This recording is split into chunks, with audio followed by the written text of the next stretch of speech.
hands-on. It is hard work, but it's worth it in the end. It was a lot of fun.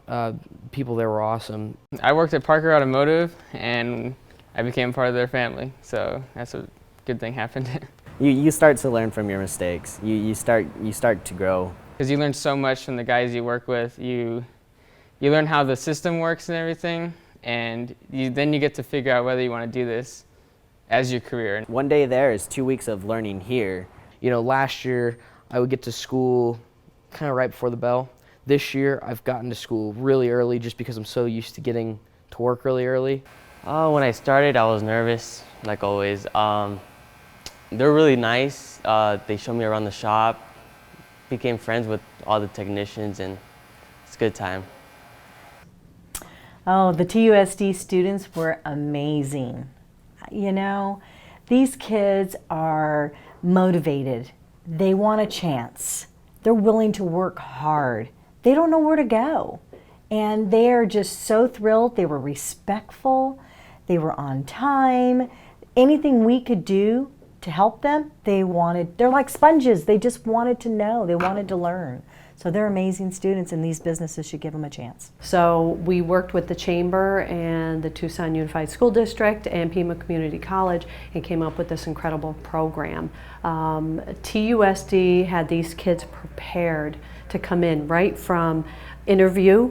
They set up their own resumes. I was so incredibly impressed.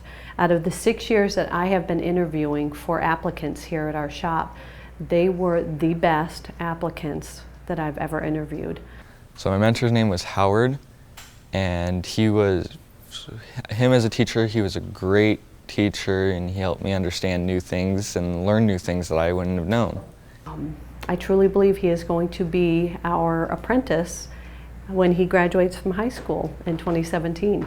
I think because of the success that we had, every one of the students, the 5 students that were in the program, were all offered jobs at the end of their internship. Not a single negative thing came from any of the garages or the students. Very rare for the students to be paid while they're learning, so it was a good opportunity for the students to go out and earn some money and get rewarded that way. Still on the bottom of that coolant reservoir, what is that? And for the first 2 weeks we were doing base stuff like AC and radiator changes.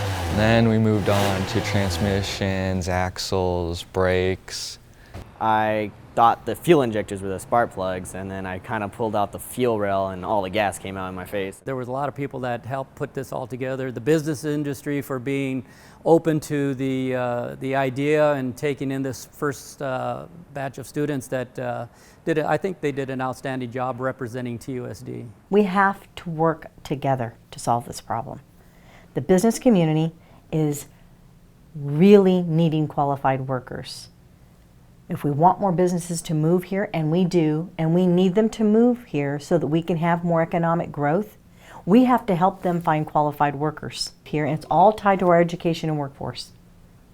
That's your future. The model would be to allow places like culinary, sports med, hospitality, all these other programs that we have. The only reason why they're viable and worthwhile to the district is if there's a place for these students to go upon completion of high school. So, I mean, TUSD put a lot of work into this. We feel that we have a good model built. Now it's a matter of how do we expand the model and really identify the sectors of future droughts. Well, I wanted to be a mechanic, so this automatically was a shot into the door, and now after I graduate high school, hopefully I'll go back to the same shop and put in an application and start working. I learned that working hard pays, and especially if you're paid by hourly. So now all of us working together, we're able to invest in the community and invest in our children.